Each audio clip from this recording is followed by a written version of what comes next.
오늘은 벨만 방정식과 강화학습에 대해서 이야기를 할 건데요. 벨만 방정식 나오니까 수학인 건 다들 아시겠죠? 이 벨만 방정식과 강화학습이 어떤 관계가 있는지 오늘 한번 살펴보겠습니다. 강화학습의 그림은 이렇고 에이전트 환경이 있고 에이전트가 행동을 시키고 보상을 받는 것. 이걸 한번 풀어보면 어떤 환경 안에서 정의된 에이전트가 현재의 상태를 인식하여 보상을 최대화하는 행동 혹은 행동 순서를 선택하는 방법을 강화학습이라고 해요. 강화학습의 대표적인 건 게임도 있을 수 있고 우리가 내비게이션도 있을 수가 있죠. 최적의 경로, 안 막히는 길 찾아가는 거, 빠르게 가는 거, 이게 강화학습이죠. 빠르게 가면 어떻게 되죠? 빨리 도착하면 그만큼 쉴 수 있는 시간이 있고 여유가 있잖아요. 좀 숨을 고를 시간도 있는 거고요. 이걸 수학으로 표현한 게 벨만 기대 방정식인데요. 벨만 기대 방정식은 현재 상태의 기대 함수, 다음 상태의 기대 함수 사이의 관계를 식으로 나타낸 거고요. 식은 이렇고요. 제가 문제를 풀고 이런 건 하지는 않을 거예요. 식은 이렇다는 것만 알아주시면 되겠습니다. 그리고 벨만 기대 방정식, 벨만 최적 방정식에서 가장 중요한 게 바로 Q 함수인데요. Q 함수의 정의는 이제 상태 가치 함수는 벨만 기대 방정식과 같이 앞에 왔죠. 그 상태에서 앞으로 받을 보상의 합을 출력하는 거예요. 함이 아니라 합. 강화학습은 가장 좋은 정책을 만드는 과정이죠. 그러면 그러기 위해서는 어떤 상태에서 어떤 행동이 좋은지 알아야 하는데 그걸 알려주는 함수를 가치 함수 또는 Q 함수라고 해요. Q 함수식도 이렇게 돼 있어요. 가치 함수와 Q 함수 사이의 관계식 그리고 Q 함수가 이렇게 정의돼 있다. 라는 것만 알면 되겠습니다. 그리고 가장 중요한 벨만 최적 방정식이에요.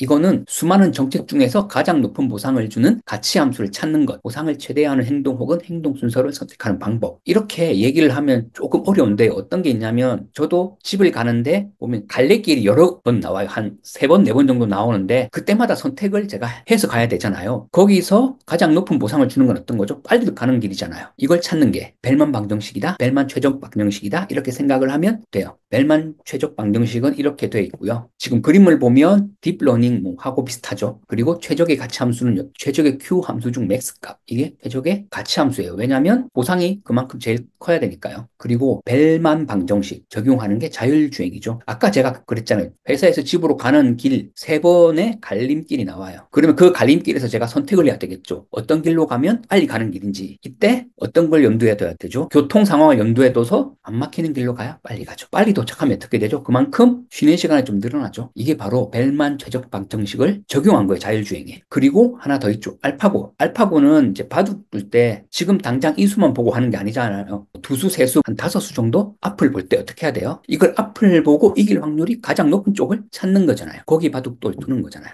이게 바로 벨만 방정식을 적용한 거예요. 왜냐하면 이길 확률이 50%보다 60%는 쪽에 뜨는 게 낫겠죠. 이게 벨만 방정식이다 라고 생각하면 되고요. 벨만 방정식을 살펴봤는데요. 수학식 보면 좀 머리 아프신 분들도 있겠지만 이거는 그냥 이런 식이 있다 라고 생각하고 이게 어떻게 적용이 되는지만 알면 인공지능을 이해하는데 조금이나마 도움이 될 것입니다.